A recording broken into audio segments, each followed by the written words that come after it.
Hey everybody, welcome to the PC Perspective Podcast. This is our 259th episode being recorded on July the 10th, 2013. I'm Ryan Schraub. I'm Jeremy Hellstrom. I'm Josh Walrath. I'm Alan Malventano. It has been another week. It is time for us to talk to you again. About stuff. I've got nothing. Well, probably some hardware. Anybody do anything interesting this week? Didn't blow anything up. Is that interesting or sad, though? It's sad. Yeah. Yeah. I'm trying to think. I didn't go anywhere this week. That was a plus. I found out I'm going to have to do a global AD migration for the second year in a row. You said that. That was wonderful. And you need to translate that for me because I am not an IT professional. AD migration? We take thousands Active of people Directory. that used to be in one Active Directories cluster, and we move them to a brand new one. Mm-hmm. And now we're moving tens of thousands of other people into this new one. It's shitloads of work in very little time, and It's not as simple as... do not let anyone go down. If anyone can never not log in for just 2 seconds, you've failed. Well, can you open up the command prompt and do MV space? Yes, but it's like one of those codes on DOS that goes about 4 or 5, 6 lines. Have you tried Per turning person. the server on and off again? That's my solution. So, anybody else? Anything more exciting than Active Directory migrations? Spent all week trying to get approval to go travel to another country for something. Did you get that approval? Yes, mostly. Still in progress. No, but I'm going to leave anyway. That's Yeah, pretty much that's what what, that if it sounds comes like. to that, I'm just going to go. I'm just going to be like, all right, fine. What I'm could there, what sorry. could they possibly do to you, right? Come on. Nah, I don't know. Alan Snowden, Yeah, yeah, exactly. expatriate. Yep. Careful, they're listening into this Skype conversation right now. I know. Don't say anything over incriminating. Although for Josh, they've had that evidence for a long time. Yeah, I mean, I'm surprised they're not like, the door's not busted in right behind them. Oh, because it's just too easy. They're waiting for something really nice. No, that was yesterday and the week before. Oh, I see. Let's talk about hardware. First up, Maury posted a review of another Z87 motherboard as he continues to cycle through that stack. The MSI Z87 MPOWER Motherboard. The MPOWER series is is it still considered part of the Big Bang series? Or is that dead now? I think that might be dead. I don't see that branding anywhere on this particular motherboard. So that's good, I think. Do we not have our screen here? We're gonna unplug and plug back in, so we can show you the pretty pictures on our podcast. Pretty pictures. So the MPOWER Motherboard Z87 is a Haswell-based part, LGA 1150. It has a whole lot of overclocking features. I'm looking at some of the pictures listed here. It has a clear CMOS button. That's a plus.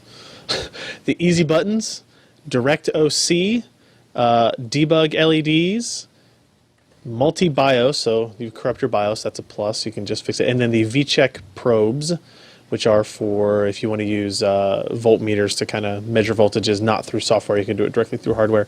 A lot of features on this board. Let's see, there's 6 USB 3.0 ports on the back, HDMI and DisplayPort, dual HDMI outputs and DisplayPort output, a single Ethernet connection, gigabit, obviously, good stuff pretty much all around. Now I think this is the second MSI motherboard that we have looked at under the Z87 lineup.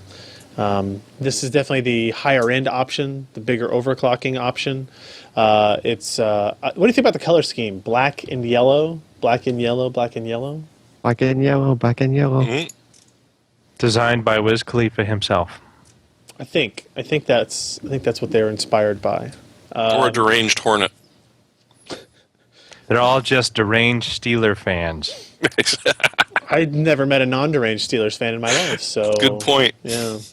It does have Wi-Fi embedded, or kind of like a little add-on module we may have seen on some other boards there as media controllers. It's got support for 3 PCI Express by 16 slots. Although I'm looking here, it does not have a bridge chip or a PCI Express It's got Lucid Logic, though. I don't think you need hardware for that anymore, right? No. That's software only. So, it's got a MSATA port on it, so that's a thing. What else do we have? Oh well, check out the full review for. I mean, I can't even scroll through all these pictures. It's got a killer name. Just so everybody knows, that easy button thing, if you're disappointed that there is no longer a hardware reset button on the motherboard for you testing people, you can map the easy button thing to reset. Oh, okay. User configurable options. I assume it still has OC Genie. Aye. Yeah. So that's a thing still. I see that button down there. OC Genie, we might be on version 4 or 5. I don't even know anymore.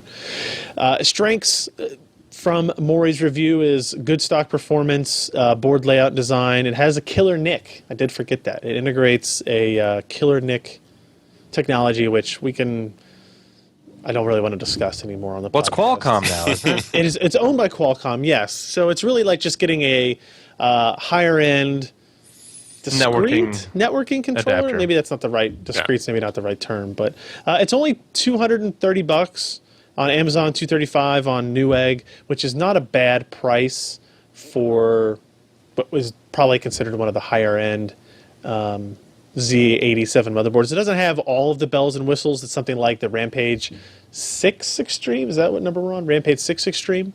But removable Wi-Fi add-in card, MSATA, killer NIC. Those are some pretty good options for $230 to $235. So a pretty good board. If you're looking for your Haswell upgrade path, check out the MSI Z87 MPOWER Motherboard. And now we're going to take a brief respite as we figure out why my screen is not showing up on the screen, because it worked earlier, he said. Still That's good, nothing? because I need to take a nap. I'm really tired. Nothing? Still nothing? I just did that.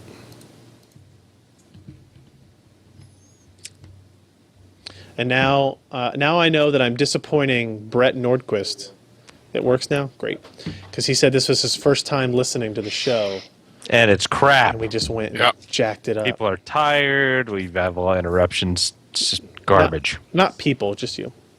Okay. So now you can see it. Hey, look, here's that motherboard we were talking about, guys. Just added this in post, Ken. Oh, hey. Just look, pictures. Well, we're live? What? What? F Who? that. MSATA, DIMM slots, processors. Ooh, check out the new watermark. Ooh, Dim sum? Yeah, nice. What? Dim sum. We need a good dim sum place here. What else came out? Oh, I did an interesting article, review, video, mostly video.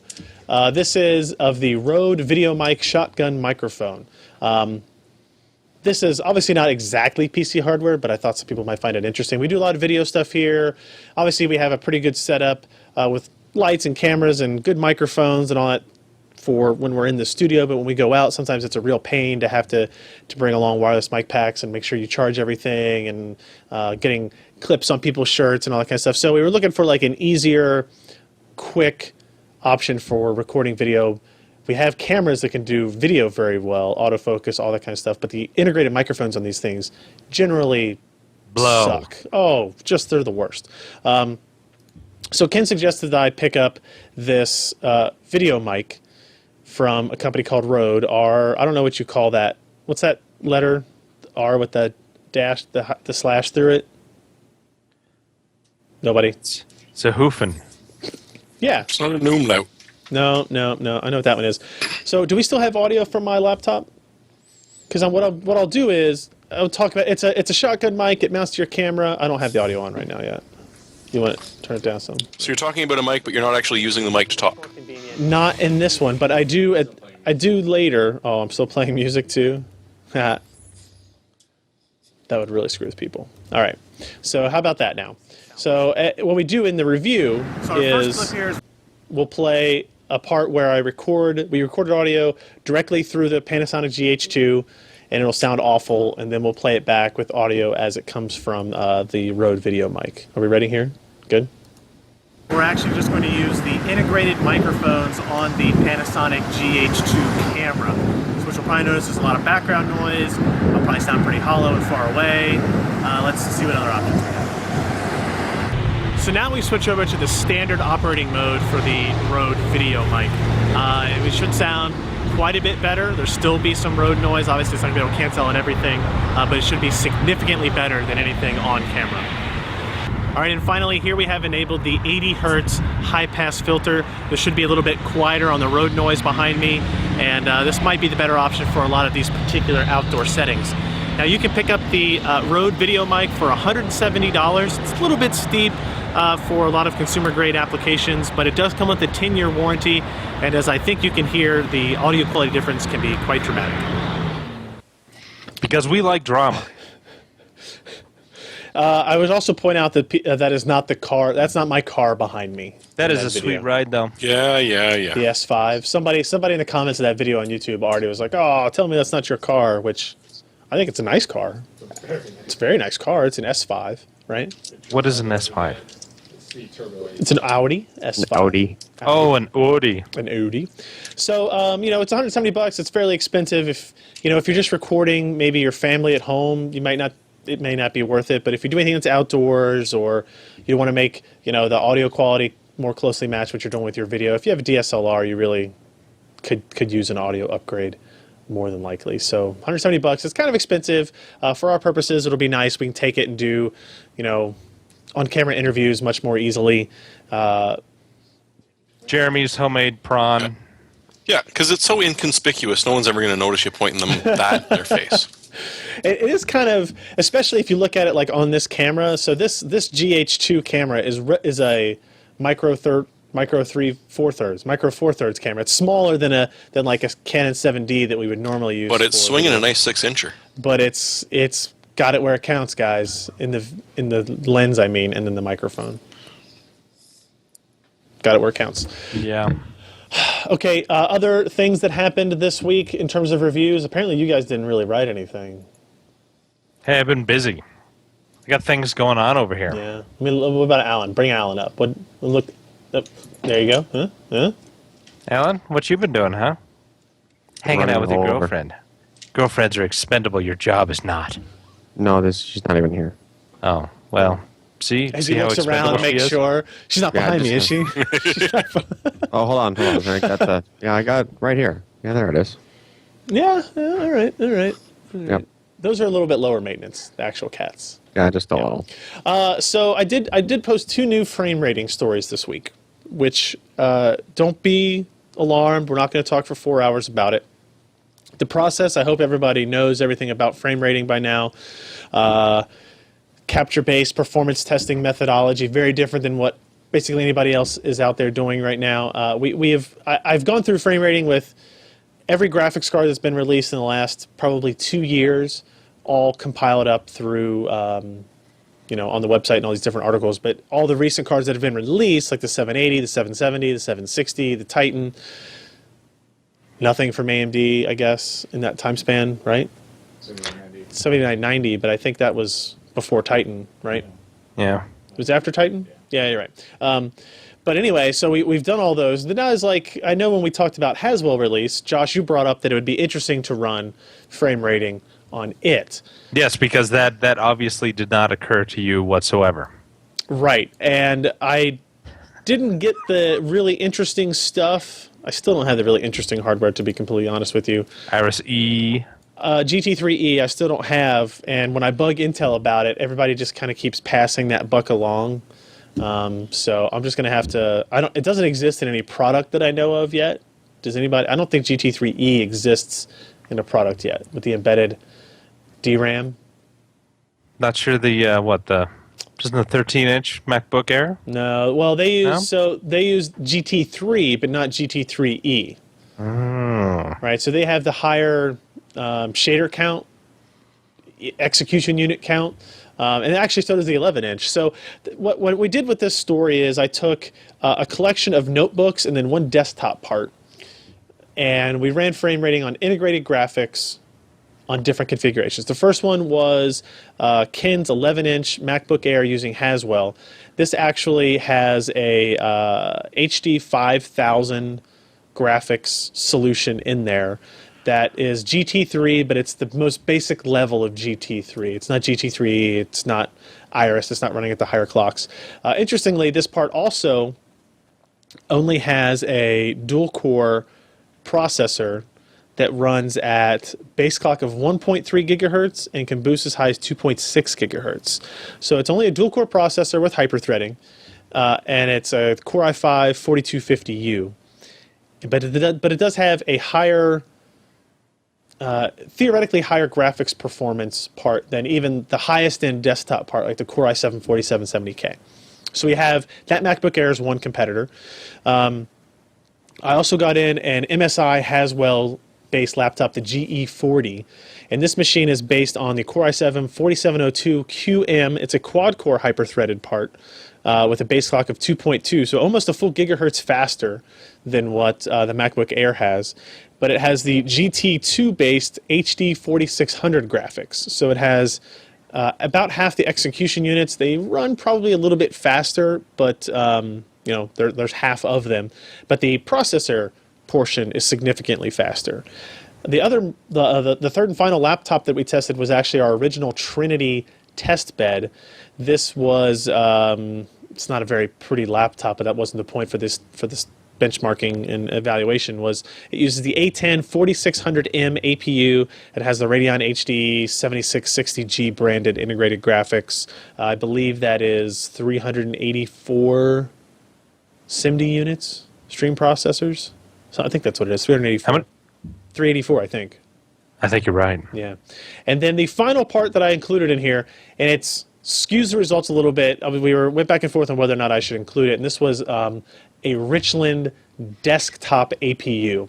And it's important that I point that out because it is a desktop APU with a 100-watt TDP, while the TDP of the Trinity and high-end Haswell parts were like 35 watts, and the TDP of the MacBook Air was 15 watts. So we would assume, we would expect, we would hope that the Richland APU, the desktop APU, would be much faster than these three notebooks, which it did turn out to be in graphics performance, but it was kind of interesting to see in what way and by how much. So the first result I wanted to mention is 3D Mark CloudGate. And it's a synthetic test, but it's interesting to get a good kind of base overview. So what's important to look at here is this dark green bar right here is Richland. Right, so that's the desktop part, and then starting with the light green, we have Haswell on the MacBook Air, we have Haswell on the MSI GE40, and then we have Trinity. So what you'll see here is if you look at the graphics score, Richland is the fastest. But what you may notice is it's not the fastest by a whole lot, right? Like 7605 versus 6209, that's not, I don't know what you're talking about, 10%, no, a little bit more than that, maybe 15% or so of a gap between those two parts. But if you look at the physics score down here, which is kind of an indicator of CPU performance, you'll see that Richland is significantly slower than the mobile processor Haswell on the Core i7 Haswell part. It is faster than the dual-core Haswell part on the MacBook Air, and it's about twice as fast, I guess, as as Trinity. And the result of which, when you combine these scores through its internal weighting system, is that the MSI GE40 with integrated HD 4600 graphics and a quad-core Haswell is almost the same performance level as the desktop Richland APU. Now again, that's synthetic testing. It's not really what we were counting on for our results, but it was interesting to see. We only did 3 games, so I'll run through them real quick. Left 4 Dead 2. Richland significantly faster than the competition. Second was Trinity, followed very, very closely by the MacBook Air, and then followed by the MSI GE40. Now keep in mind, this is using integrated graphics only, not any discrete graphics in any of these tests. So the MacBook Air is actually a better gaming laptop than the MSI GE40 would be if you did not have discrete graphics in it. Right? So if you had an HD 4600 machine, it could be anything. It doesn't have to be from MSI. It could be from any vendor. If it just integrated graphics, MacBook Air with its HD 5000 would theoretically be a better, faster machine.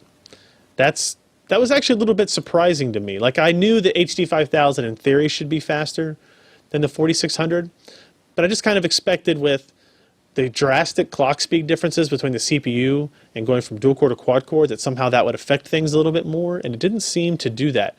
Dirt 3, kind of similar results. You'll see Trinity, the MacBook Air, and the MSI machine all kind of bundled up here in terms of their performance. You'll also notice something interesting, though, with these machines, is that this orange bar, so let me zoom in on this a little bit. The orange bar is Richland. And what we want here in our frame time graph is the skinniest line possible. That indicates very tight, consistent frame times. Richland, that's pretty skinny. It is pretty skinny. Richland is doing a good job here, and it's also the fastest. The lower the frame time, the better here. But look at these other three lines. You've got the black, the green, and the pink. Now this pink line is actually the MSI system with the quad-core processor and the HD 4600 graphics. Compare that to the green and the black, and it's a much more consistent experience, right? Even though in average performance, the green line that is the MacBook Air has a better average frame rate. Look at the kind of swings you get in frame times, and that is because as the CPU becomes more of a bottleneck, it's affecting things in a much different way. So the fact that you have this quad-core processor coupled with the HD 4600 results in a better, smoother gaming experience than you get with the MacBook Air that has a dual-core with a higher-end, quote, faster graphics solution. And then on the black line there, which is Trinity, that's even worse than what you have on the MacBook Air, right? Even though it has, in theory, a faster graphics subsystem than either of these two Haswell parts, it's hindered by the CPU portion of the APU. So that was kind of a surprise. Let's see. Let's look at another one. Let's look at heavy BioShock Infinite. So this is a game that is going to be definitely tough on these systems, and we see a very similar story. Actually, this is a little bit different. So if you look at Richland and Trinity, it's much more consistent than the green of the MacBook Air or the pink of the MSI GE40 with the integrated graphics enabled. And you can see the difference that this has in terms of your performance, like frame time swings. So BioShock Infinite. Actually, I use BioShock Infinite because the other games on it that I tested here, Left 4 Dead 2, Dirt 3, Skyrim, Battlefield 3, they've been out for a long time.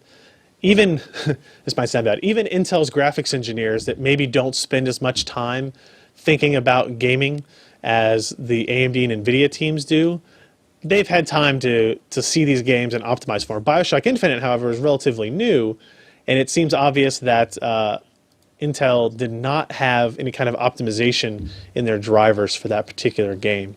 But if you look at Dirt 3, also what I would consider a heavy game title for these machines. Let's see if we can get that to load. There it is. All of the frame times are very tight. No frame time issues. But you can see here the green line of the HD 5000 tends to be a little bit lower, indicating a little bit better performance for the MacBook Air over that full quad-core part. So that's kind of like the conclusion there. Anybody have any thoughts on that before I get to this last graph? Because I wanted to ask your guys' opinion on this performance per watt graph on the last page. So you want me to talk about before performance per watt? You can talk about this performance per watt graph too. I too was impressed that Intel had their drivers up to par in terms of frame time, because I was expecting them to be all over the map, but they weren't. So big kudos to Intel. Except for on BioShock Infinite, right? And that's the interesting thing is that an indicator, because it is the newest game that I tested for this review, is that an indicator of that they still kind of have issues or not? I don't know. I think BioShock Infinite is, I think it's hard for everybody. And even though, AMD didn't show kind of the frame issues, it still hammers pretty much high-end hardware. So yeah, a little bit of both. So in this performance per watt graph that I have here on the last page, I was a little bit, again, kind of figuring out how I wanted to run this. So this is based on the theoretical TDP of the processors themselves, not measured power consumption of these systems. Please keep that in mind. So the TDP of Richland is 100 watts. TDP of Trinity was 35. TDP of the 4702 Haswell part was, I think, 35 or 37 watts. And then the TDP of the 4250, the Core i5 and the MacBook Air was only 15 or 17 watts. I can't remember which one it was. 15? Yeah, there it is. So what I did was I took graphics performance of these games, averaged them out. This is kind of a combined metric, right? And so what you see here is supposed to be a measure of efficiency. How much performance per watt are you getting? And if you look, by far the best performer is the Core i5 4250U with the HD 5000 found in the MacBook Air, right? So, I mean, if you compare, like in Left 4 Dead 2, the jump is dramatic. It's more than double the next competitor that is Trinity, right? And I think that's really interesting, and it makes me more eager than ever to actually see a desktop part based on GT3, something that's going to have a little bit higher end, maybe quad core part or a higher clocked dual core part with GT3 or GT3E. Because if we can get somewhere, if we can get that to fall somewhere between the efficiency of Trinity and the efficiency of the MacBook Air, and then have performance significantly higher, I think that makes a very compelling integrated graphics option and really could put the screws to like really low-end discrete graphics in the notebook market or even the desktop market for that way. Yeah. You know, it's almost too bad you didn't have the which one was it? The A10 6700. That's Okay. their 65 watt part. Yeah. And it's not clocked all that much lower. So it would have been interesting to kind of see performance and power on that one, because it seems like with Richland, I mean, they did make some pretty nice increases at the 15, 25, and 35 watt range. So it's going to be, do you have a Richland anywhere on track, or has AMD kind of shut that down? No, I need to bug them again about getting a Richland laptop, something that is meant to compete in this realm. And that's what, again, like when I started this discussion, I almost didn't want to throw Richland in here because I knew it was going to cause things to be skewed, either like its performance is so much higher but its efficiency is so much less. But I knew because it was a desktop part, it's been completely differently. It's not meant for that target market. It's not really meant to have these direct comparisons. I just wanted to have some kind of data point in there from it. So I really think looking at Trinity is a better option than comparing it, to Richland for sure. And Trinity did, to be fair, if you look at this graph, Trinity did better than the quad-core Haswell with the HD 4600, right? And that's going to be, I think, the most popular SKU of Haswell, at least for mainstream machines, is that kind of quad-core plus 4600 option. And Trinity was more efficient than that, and it did kind of, in just raw performance, it was pretty close. It actually, compared favorably much of the time. So, I'm just really eager to see this kind of, the extreme efficiency in this graph of the MacBook Air kind of shows you that the CPU side of things matters very little in this discussion, as opposed to the graphics processing part, right? Because the CPU portion is significantly slower than what you have on the quad-core variant of Haswell, but the GPU portion is significantly higher, so the efficiency is higher, and actually performance is higher in a couple of cases, lower just barely a couple of cases, and ties in a couple of places. So it shows you where you can put your weight on these. Maybe you can get a pretty modest gaming machine out of an Ultrabook, right? Maybe that Razer Blade can really exist with integrated graphics, in some variant sometime in the near future, and be an interesting, compelling product. So I'm still trying to bug Intel. Maybe I could do that this week for Twitter, although Intel doesn't follow their Twitter accounts in the same way. And Francois is out of internet range. He is out of internet range, but he better listen to this episode. So we need a GT3E part, right? BGA. Stat. I understand that there's a test board floating around. There are a couple of people that have had them. I've asked about those specific boards specifically several times and have been told, well, we can't find anymore, which sounds like a brush off. Yeah. So we want to test it. We want to be able to compare it to these to these types of products and see what they can offer. It's kind of amazing when you think really the first modern integrated graphics that had next generation functions was the AMD 690. And after that, we started to see Intel really step up and AMD, really getting more aggressive. And boy, where we have gone with both integrated graphics and handheld computing in the past 4 years. And hell, I just bought a new/used car, and the sync system in that, once I updated it, was kind of mind-blowing. It's boggling. I'll tell you what, man, you got a cell phone, and then you got a car that could use a cell phone. So I know. want to say, the world is coming to an end quickly, terms- which I is don't know good you because anymore, I Josh. really can't afford the payments on this thing. well, that's unfortunate. Yeah. Yeah, that's unfortunate. Anybody else with any other thoughts on this? Otherwise, I'm just going to move on to the kind of continuation story to this. The GE40, the MSI GE40 laptop that we used in that comparison that I just talked about actually has a discrete graphics card in it. It has an it has an NVIDIA GeForce GTX 760M in there, and it's a pretty decent graphics chip. But when we ran it through frame rating, this brand new, wildly exciting performance testing methodology, we found some interesting results. So here's like that CloudGate result, right? So the GTX 760M is more than twice as fast as the Richland APU desktop, right? So keep that in mind. The overall result is good, but here you can see it's on the same machine, so the physics score should be pretty much theidentical. Skyrim, you can see the performance difference. You're getting about 115 to 120 frames per second versus under 60 of the Richland APU. So there's people who think that discrete GPUs in the mobile market are going to be gone forever. That's just not right. It's not correct at all. For the low end parts, maybe, but when you get into something like the 760M, it's definitely a difference maker. Like BioShock Infinite, here you go, we're over 100 frames per second versus under 50. That's a pretty noticeable difference. But here's what's interesting: what we found when testing the system. See this? See our frame time graph here? We have these blue lines that jut down. These are indicative of 0 millisecond frame times.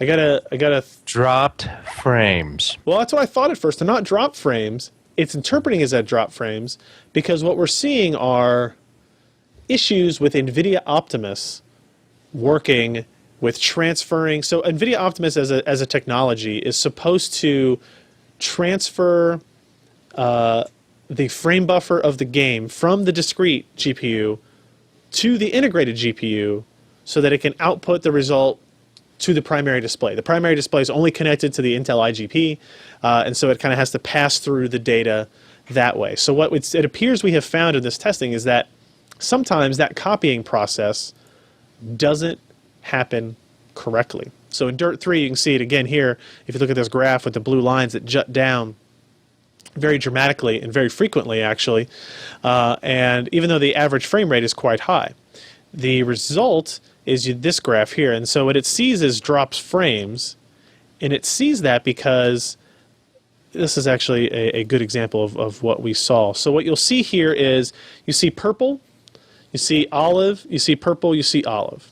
So it's supposed to go purple, olive, but something is happening in that copy process where the file is not full, or the buffer is not fully copied over, so it begins to reread the previous frame for just a couple of scan lines, and then it actually goes back to the original frame that it's supposed to have moved on to.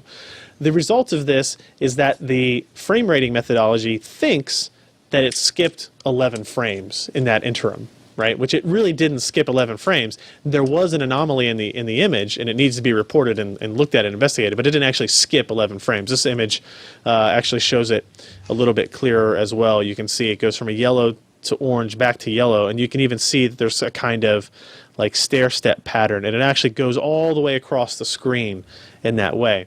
And so while it may look like one of those is not that big a deal, and it's not, but if you have lots of those happening at the same time, you will notice a kind of this visual tear that kind of scrolls up the monitor, right? And it can be a little bit distracting. It's not a huge deal. We didn't see it every time, all of the time, I guess. But we saw it enough that we wanted to share and report these results. So it appears that there is an issue to be found with Optimus copying data from its frame buffer into the integrated graphics frame buffer reliably, on time, in spec. Now, I talked to NVIDIA about it, and they said that they were able to verify it. They did see the same issue, but they weren't sure if it was a bug on their driver side, a bug on Intel's driver side, or an issue with like the platform bandwidth. So they were looking into more research on that after we kind of showed them this stuff. So, You know, there's an interesting way you can kind of test that out. what's that? Who's that Israeli company we were just talking about earlier Lucid? with the? They had the really plasticky looking, really gross woman in armor. It's Lucid Logic. Lucid Logic. You could try out their software in frame rating and see what it does. Because it's the same. It's going to be the same. Yeah, maybe. You know, what is interesting with this as well is I know it has something to do with the communication between integrated and discrete, because the GTX 780M that I tested, the Mobility 780M, that didn't have any of these issues. We never saw that when using frame rating on that mobility setup, and that's because it didn't implement Optimus. All of the display outputs were permanently connected to the discrete graphics. They didn't actually pass through the integrated graphics in any fashion. And as it turns out, I've learned that even on an individual laptop, sometimes an output, like if you have HDMI and DisplayPort out on your kind of mid-range gaming laptop, sometimes like the DisplayPort will be directly connected to the GPU, the discrete GPU, while the HDMI will pass through the integrated. So you can actually get a different result depending on what output of the laptop you're using. And that is also kind of interesting to me. It's just an implementation method or option that these laptop vendors get to choose from. So we were able to test that way to make sure that it is definitely something about the transfer between discrete to integrated to pass through that didn't happen when you were connecting directly to the NVIDIA discrete GPU. So more research to be done. We have other laptops with discrete graphics that are kind of coming in that we're going to test as well. So just something to be aware of. I don't think it's not a deal killer right now. It's not like you're actually dropping all those frames, or some of the stuff that we saw with like a Crossfire on the desktop side where it's a whole bunch of runt frames. You're getting runt frames in this, but they're much less frequent than on Crossfire or anything like that. So anything else? Thoughts? It's fascinating Comments? stuff, dude. It's pretty interesting. And this is for all the people. NVIDIA created these tools. They had not tested the mobile side at all, right? And I went to them and said, hey, you got a problem. And they're like, oh, well, we didn't see that yet, right? And so this is for people who thought NVIDIA was only in it, not altruistically, but only in it for the bottom dollar. Like they knew exactly what was going to happen every time, and they were only using it to bash AMD. Here's a case where we could say, hey, one of your products isn't working perfectly. These tools that we developed have shown us that it's something that we would never have been able to tell before, right? Using just fraps to record that, you'd never be able to tell that this was happening. So it's interesting to see the tools evolve and what they can actually show people. All right. Yes. Let's talk about news very shortly for some things. This one we'll just kind of gloss over because it's been denied. There was a rumor going around that AMD might discontinue the HD 7990. And when I first heard this rumor, I thought, it wouldn't totally shock me. I think it would shock me that they would discontinue a product, such an expensive kind of flagship product, relatively quickly, but it wouldn't shock me based on some of the other circumstances that have gone on around it. The whole Crossfire thing that we were pushing with frame rating, and then the story that Tom's Hardware ran a few weeks ago. I think their subtitle was The Red Wedding of Graphics Cards, which is brutal. Hyperbole in the extreme. Brutal title. where running these where no system builders were using these because of heat issues and warping issues and stuff. AMD wrote in and said, plain and simple, AMD has not EOL'd the world's fastest graphics card, the AMD Radeon HD7990. They had to add that in, the world's fastest graphics card, in that phrase. Even though I would dispute that claim, but this is a quote directly from them. So. And I was amazed to find all 3 cards in stock on Newegg. 7990, the Titan, and the 790. That's pretty good, yeah. Yeah, because usually you only find 2 out of 3 on a good week. Wait, is the 790 a thing? Or not the 7090, the 690, sorry. Yeah, don't break that NDA yet. Man, now people are going to be writing in. So yeah, that's all there is to talk about that. Jeremy, what do you know about ECS? Like Elite Group? Yeah, like Elite Group. The guys that decided that, hey, just because you can't quite afford one of these new Z87 motherboards doesn't mean you don't want to overclock. So as opposed to what happened with Cougar Point and Panther Point, the lower end boards, the H87, B85, and H81 are actually going to be quite overclocker friendly. The BIOSes are actually going to allow you to overclock, and some people have confused this as long as you still have a K processor. These motherboards are not going to magically unlock non-K Intel processors. Okay. You still need to pick up the K processor. But with previous generations from Sandy Bridge and Ivy Bridge, you were pretty limited on overclocking, even if you bought an unlocked chip. So ECS has decided that, you know what? We're going to put out boards that are not only going to allow you to overclock, but if you take a look at the article, do some pretty impressive overclocks. Like, the worst one they got was a gigahertz. And that was on the H81, which is not going to be an expensive board. So it's kind of nice for those that are, pinching their pennies a little bit for whatever reason and really want to get the most that they possibly can out of their silicon. So spend a little less on the motherboard, spend a little more on the processor, and it is probably going to work out pretty good for you. Yeah, the first line of this statement's a little bit misleading. It says, now you don't necessarily need K-Series CPU along with Z-Series chipset to experience the joy of overclocking. You still need the K-Series CPU, but now they're saying get away from Z-Series motherboards. It seems like an unnecessary, maybe, place to save money at. I don't know. Depends on the features the boards come with, I guess. Josh, you were going to say something? Well, it's kind of amazing. They this low-end board got a Haswell up 1 gigahertz over stock. Yeah. I would bet that this was a very specifically selected processor to take this screenshot. And a particular cooling solution, perhaps? Yeah, maybe. I mean, it says it's running at a voltage of 1.7 volts. Oh, okay. Well, that's a little high. Yeah, almost all of them are. That's ridiculous. On the other hand, hey, it's a low-end motherboard that you can crank up that high. This board melted 30 seconds after taking this screenshot. I mean, it's cool. I want to see it. What I do want to see instead is somebody figuring out how to unlock non-K series processors. That would be great. Well, first you pry the heat spreader off. I think Intel would kick them in the butt if they did that, but I don't know.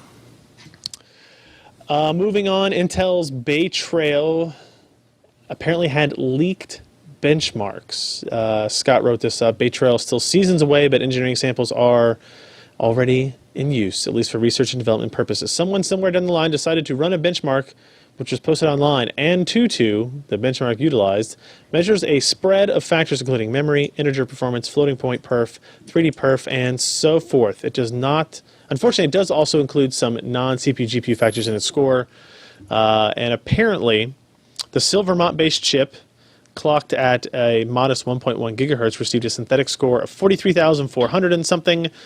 To put that in comparison, arguably the fastest ARM processor in the market tends to get between 30 and 32,000 in that range. So 27 to 31% slower than Intel. The Nexus 7, powered by the Tegra 3, was 12,000 something. So this kind of brought up a lot of discussion, particularly in my Facebook feed, from certain select individuals, where this is a leak. Intel is apparently not behind it, but ARM was responding this week saying, hey, maybe you should look at other benchmarks than Antutu because it's not a very good one. It is one of many data points to look at. And actually, when I was in London or in Cambridge talking with ARM about their new processor designs coming up, that, yeah, you know what, there are some issues with mobile, phone, tablet, etc., benchmarking methods that we haven't quite figured out yet. There are issues around it. Like the whole idea of an open ecosystem on the PC is we can write whatever we want. We can run whatever we want, get all these different performance metrics. It's much more difficult to do on phones and tablets, especially because certain processors only show up in certain design wins. You know, if you want to test the A6, good luck trying to get your software running on that necessarily, at least in an easy fashion without being an iOS developer. So this is good news for Intel's BayTrail, but I would hesitate to put too much weight behind it. Anybody else have any? Yeah, a guy from Electronic Times came out with kind of a rebuttal to this, and he had some data points with this Antutu, and things are not as grim for ARM as it seems. Okay. And I'm not sitting here trying to prop up ARM. They're doing fine by themselves. Yeah. And I think BayTrail is going to do perfectly fine. Silvermont looks like a solid design. Yep. But I think that ARM has a lot more experience in the low power market, where we're talking half a watt TDP, and Intel is still just kind of getting down there. But they even talked about how different versions of Antutu had drastically different results depending on what architecture was used.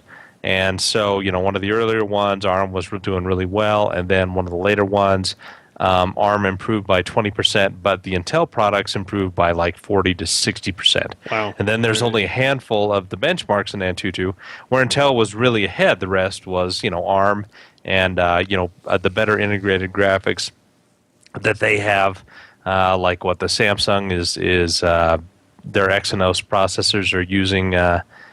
It's one of the latest Adreno, or is it Power VR? Anyway, I don't know. It's one of the OpenGL ES 3.0, and I don't believe BayTrail has that functionality with their integrated graphics. So it's going to be very interesting to see when these actually hit market. But right now, I know a lot of the folks in Intel kind of jumping on this. Hey, look what we're going to do to ARM. We're doing to ARM. Sure. With BayTrail and Silvermont as we did to AMD with Conroe. It's going to be interesting to see if that holds up in the end with a wide variety of applications that we can test. Another kind of follow-up to this story on the BayTrail side is apparently now the upcoming BayTrail processors will not only fall under the Atom branding, but the Pentium and Celeron brands as well.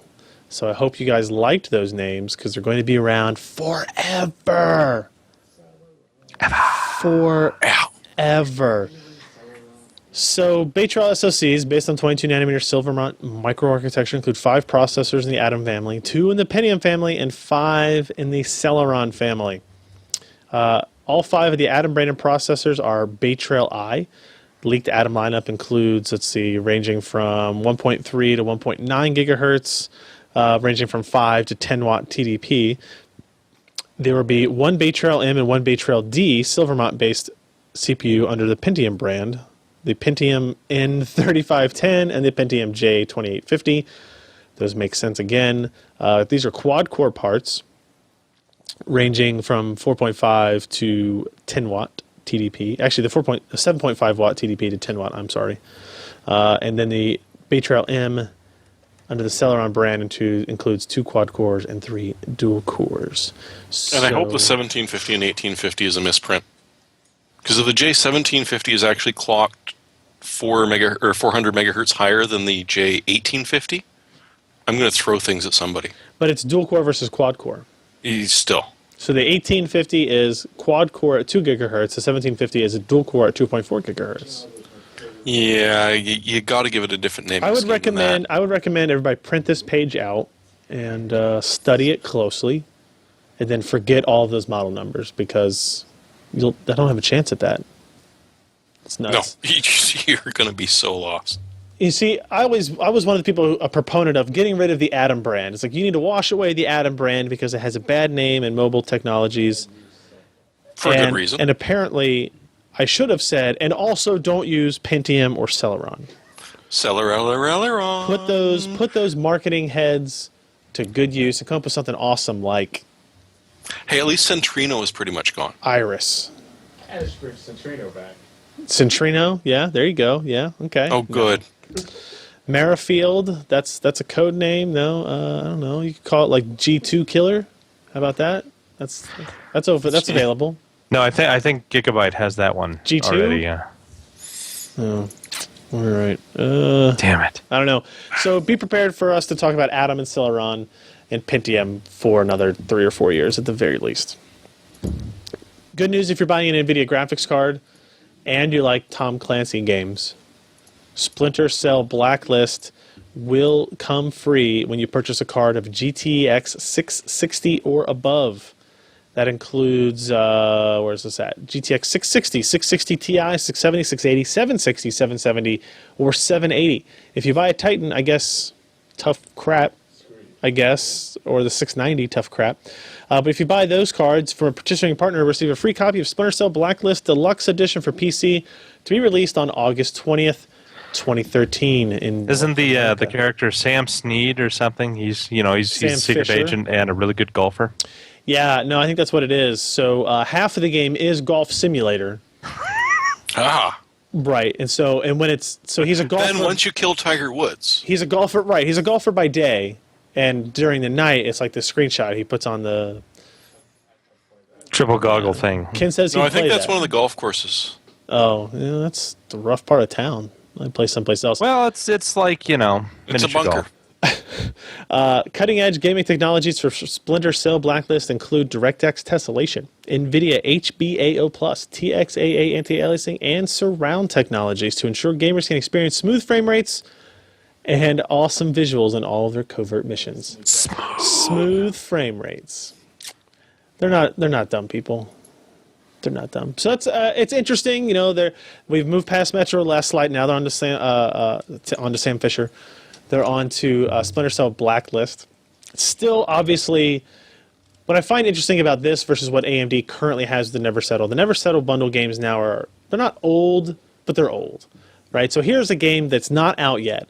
And NVIDIA has, I think, the upper hand in this way, at least. Not for quantity of games, for sure, but at least in, hey, nobody has this game yet. You have, And nor will you, even if you buy our game or card. Right. But they have a month and 10 days to sell all of these cards saying, you will get this game day one for free. Not, you've already bought this game, or your friends bought this game and they said it was awful, so don't bother buying it, right? Hey, 2 words for you. Yes? Orange box. Yeah. This is not going to get delayed like that. We hope. Or is it black box? I can't remember. Black I think Box it's never Black came Box. out, Ken says. I don't know. Our final little news bit here. Just delivered the latest mid-range to high-end NVIDIA graphics cards from ASUS. Just delivered. Boy, those things were painful getting out. Really? Why? Well, they had to use those clamshell speculum things to get them out, and they pulled, and it was like 24 hours of labor. But they were just delivered, and I couldn't be happier. I see them sitting behind you. Yeah, You see wash them off. boxes sitting Oh. behind me. Oh, okay. The cards, they're already been distributed to friends. Why would I distribute these to friends? I mean, what are friends for? To take the old cards. You're right. I'm Abuse. sorry. Yeah. So what do you So- think so far? That is so I've cute. got the GTX 780 in the test bed. All right. I finished this one up, last night with overclocking tests. This is the GTX 770. What's nice about this is if you remember the GTX 680 from ASUS, the DirectCU2 version, it was triple slot. This, they've gone back to dual slot. That's which- good news. Yes, it is, because those triple slot cards were kind of a pain in the butt. This is kind of the old style. Directs you to cooling. Yep. It's still got the 8mm super pipes, except they don't call it super pipes because I think MSI would get cranky, and nobody wants They would. MSI to get Yeah, cranky. Yeah. But it's a sweet card. Talk more about this. It can clock up pretty high. They've got it's a 8-pin and a 6-pin here.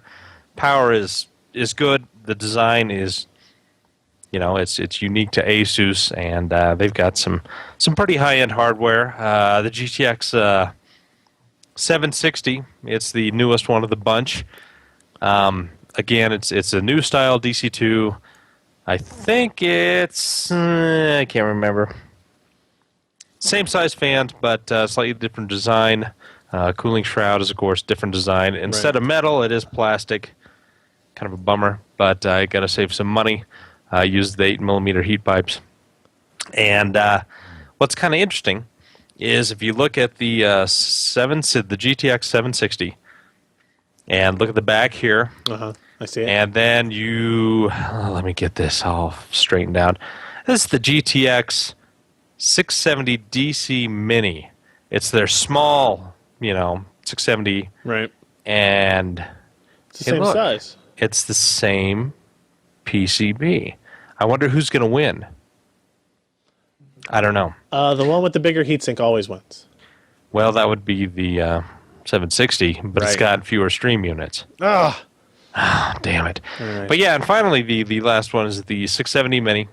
They're still going to be selling this one because it's a brand new product. It's been out for a couple of months, Yep. but it's not anywhere close to EOL.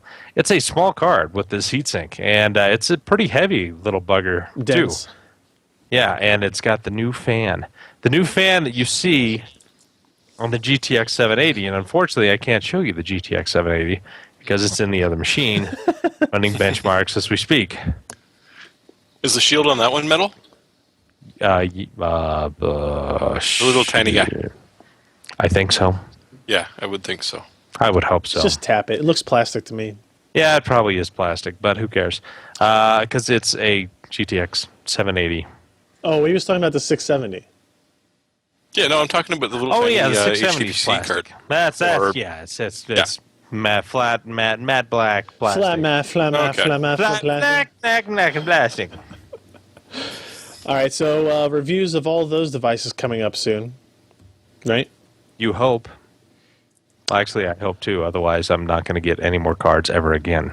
And not only will you not get any more ever again, but I'll come to your house. And take the ones I have. Yes. Have fun making your way to Laramie. Oof, you're right. I didn't think this through. You can have them, I guess. All right. Anybody else have anything last minute to throw in here before we get to our picks? All right, good. Is Allyn still awake? He's muted, but he's awake. He's got the Michaela not interested look. Yeah. All right. So anyway, we'll do picks. I'll go first. Actiontec. Oh yeah, you know him. ScreenBeam. ScreenBeam Universal Wireless Display Adapter Kit. So this is a Miracast certified device because we need to do some Miracast testing around here. And it will allow you to basically adapt Intel WiDi technology or other devices that would have Miracast support to a TV. So this is what you get in the box. You get this little cubey thing here, and it has a USB port that we have used to update firmware. I don't know what else it does, but maybe something. You have a HDMI out, and you have a power cord, and that's it.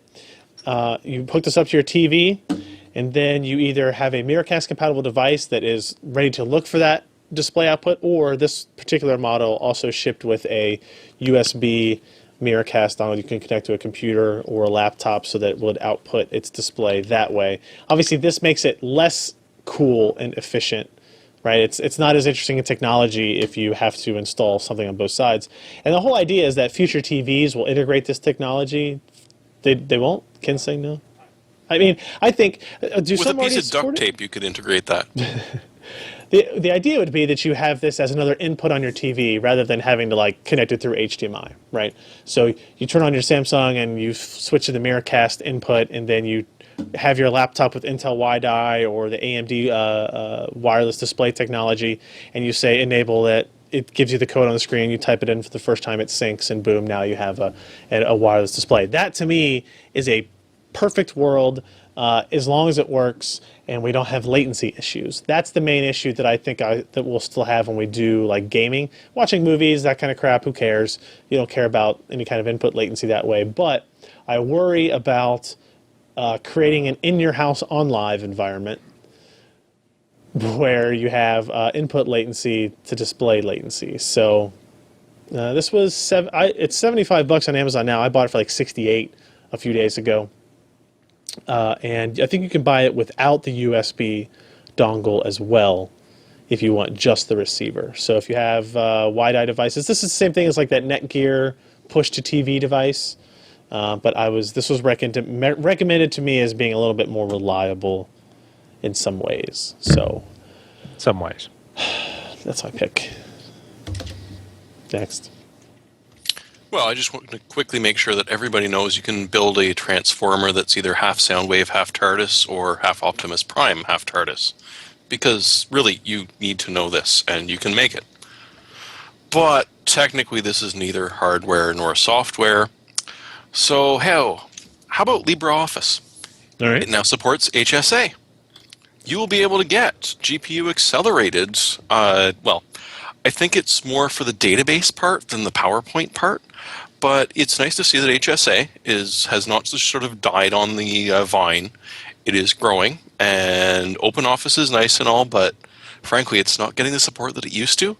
LibreOffice is taking off fairly well, and if you're looking for a free alternative and want something a little bit more powerful than what Google offers, it's not a bad choice. And hey, it's a good reason to go AMD because HSA, it's spreading. Like a disease. Yes. They hope. Ken says, speaking of diseases, it's Josh's pick. Alopecia. That's my disease. Syphilis. Syphilis. Clap. Anyway, apparently, the rumor is, and someone had mentioned this after I'd put my pick in,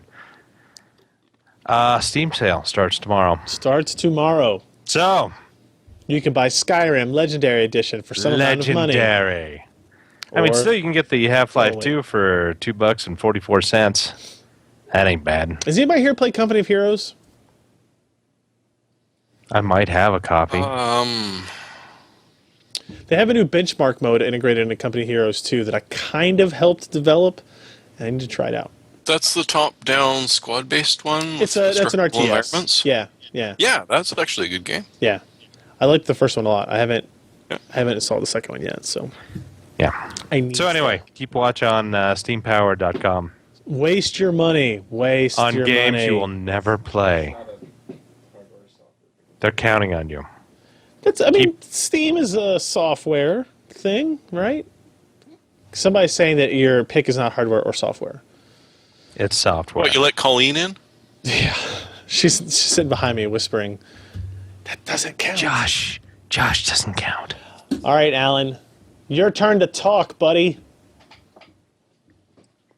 Hold on. He's mute. You're muted. You are the mute, Alan. Yeah, you are. Yes, you are. Don't talk back to me. Don't talk back to I us when we think can't hear you. Is he playing now? Ken just Look at that filled with grin spreading across his face. It's not me. The cat turned off my microphone. Blame the Blame pussy. the poor You know, pussy. she Wonderful. thought that it would shut you up, and instead it just shut you up to us. Phantom power has been disabled by the Phantom Kitty. All right, so what do you got? So I bet you had really interesting things to say. I did. I've been entire talking in the podcast. background the whole podcast, and no one's been He's like, hearing why anything. isn't Yeah, nobody but you've paying been talking to attention the to me? I've just been talking to myself. All right. So on buy.com or Ratukin or whatever the heck Yeah. they're calling that place now. Yeah. I don't know. Samsung 840 series Pro for like, what is it, 80 cents a gig works out to for a 512 gig drive. You can also earn 439 Rakuten Super Points. Yeah, it's you have to see what the price is like at the checkout. Wasn't that a move in Mortal Kombat? Rakuten? All you can. Rakuten! Yeah, but it's supposed to be $425. I'm not sure if that goes through tomorrow or not, but Oh man, so many value points. yeah, I don't know what those still value don't see points a damn do, but price. I don't know. Can you find this someplace not this website? Not for that price. Negatory. I would be willing to spend more money. And you won't get the bonus credit card fraud either, so. You'd spend more money to not use that. Hey, you know what? I got a check from buy.com for like $150 once. Do you remember that whole What did you fiasco? sell them? It was the like 21-inch monitor for $150, and I bought 2 of them. And then they had misdone it, and somebody did a class action lawsuit, and then they paid everybody who had actually ordered one of the damn things. How much was it on $75 Rakuten? pop. What? How much was it on Rakuten? $425. It's $469 on Amazon. Yeah. That's Yeah. pretty. Ships and sold from Do Re Mi Fa. What the hell? Why can't I just buy .ru. your drives? Ugh. God. Do Re Mi Fa. That sounds like an SSD vendor if I've ever heard one. They also sell Esmeen Girls panties.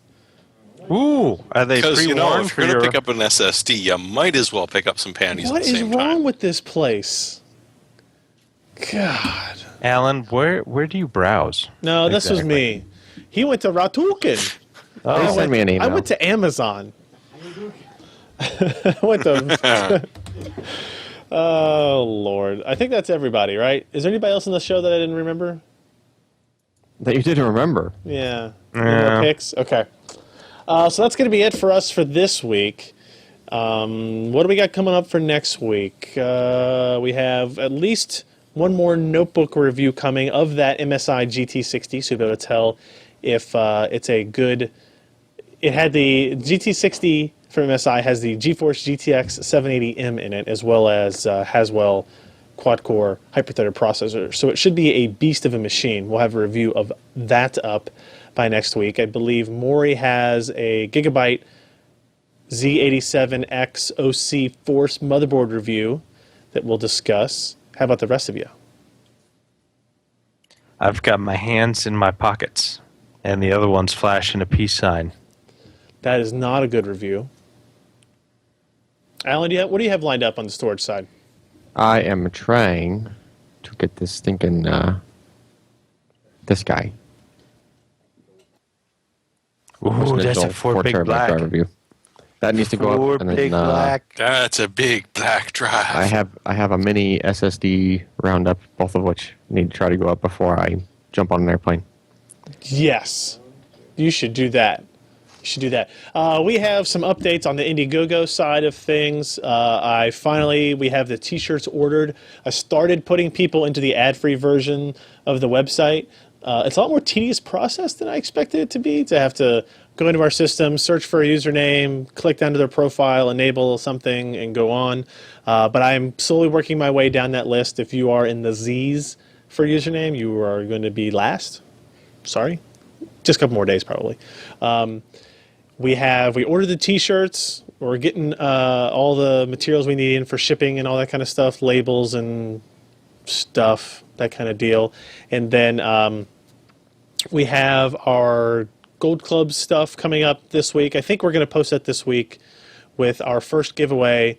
I think I have it labeled as it's the APUs and motherboard combos. Right? Yeah, so we have some APUs and some motherboard combos we're going to give away to our Gold Club members. So we will have, I'll probably send that out as an email, right? So I don't really want to post it on the website because you can't get in the Gold Club now.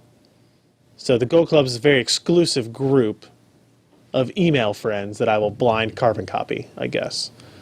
Maybe we'll announce it on the website and just say, look what you missed out on, you big loser. You think that sounds fair? Yes. Yes. Rub their nose. Considering I'm in already it. a loser and can't win anything. That's right. Even if you donated $1,000, Jeremy, you can't win jack. Unless you That's why you didn't get my $1,000. you almost fooled me though, because you had that email address and I was like, this sounds like somebody I know. But I figured it out eventually. So that's all that's coming up this week. I think we have a review of a Lenovo table PC, the Idea Center Horizon. Oh, you got one of those. Did you play cards around instead of actually picking up physical cards and shuffling them? So the card game on it sucks. Monopoly is great. But have you talked to the Actually, that's the whole D&D one? review. I don't even need to publish it anymore. That's the whole review. Is if you like Monopoly, buy this. Just record a Monopoly session. We can record a Monopoly session on that. And what's the other video that we did today? Corsair Voyager Air portable hard drive. So there's a lot of random things coming up, and then obviously QuakeCon is confirmed. We are going to be at QuakeCon. It's going to be a Saturday afternoon show again. We will be there. I booked Josh's plane ticket so he doesn't have to walk this year. But I lost so much weight. Well, that's good news still, regardless. I don't know. It was what to all say. water weight, though. And so. I booked our hotel rooms, and I prepaid for breakfast. Who am I sleeping with? Oh, that's Rooms, plural. draw from a hat. Draw from a hat for that honor, Josh. It's going to be Yes. Allyn. One other thing to kind of mention, I mean, after all these announcements, is, we've heard a lot about Intel delaying their 14-nanometer parts and a lot of confusion. Here's my last thought. I think it's going to be delayed even further out once we hit 2014, because if you look at everybody else who's gone from 45 to 32 to 28 nanometer, they just haven't been able to break that 20 nanometer spot yet. They have some test wafers out with TSMC doing the strange kind of 16 nanometer, and Intel's talking about 14 nanometer. I don't think that Intel is going to be able to make that profitable for them in the time we're expecting. I just think that there are too many factors involved, because first of all, the 22 nanometer Tri-Gate, it's a good process, but it's not great. It's got some real issues with ramping up clock speed and TDPs. People always like to blame that, well, you've got crappy heatsink solution in between the heat spreader and the chip instead of, a really good solder. That's part of it, but the vast majority is really just the transistors themselves. And so I think that, Intel's hitting a real wall with these 14-nanometer processes. They're trying to put it out. And so I think it's going to be very interesting to see. It might be an area where some guys can kind of catch up with a 20-nanometer process and, if they use FDSOI gate last and, get good performance out of there that will exceed that of 22-nanometer Tri-Gate. But, yeah, I just get the gut feeling that Intel is I mean, it's a company made of humans, and there are just some big physical problems getting to 14 nanometer as they're trying to do it right now. A company made of humans. They are. Write that down, they're ladies. not demigods. They're not superheroes. Andy Grove No matter would be what so upset to hear that. says. Let me. I saw a couple people asking if they wanted to meet up at QuakeCon. Maybe we can do something somewhere Thursday or Friday. I'll have to check the QuakeCon schedule once it actually gets put out and make sure there's nothing. If you want to hang out with a gang, you've got to carry a clipboard and get responses from people that will be testing something out. Right. And you get to man the booth. We got to put you to work. Maybe we'll try to have a little informal meetup or something like that. I'm not going to buy a ton of drinks, especially for all you drunkards that happen to wander in. So if anybody's interested in that, keep an eye out. We'll maybe talk about having a little meetup. So QuakeCon comes up August 1st to August 4th. Mark your calendars. If you didn't already book, it's probably a little too late, but you can still stop by. That's it. We're going to round up the show. We will be here next week. I'm Ryan Shrout. I'm Jeremy Hellstrom. I'm Josh Walrath. And I'm Alan Malventano. Bye-bye. Bye.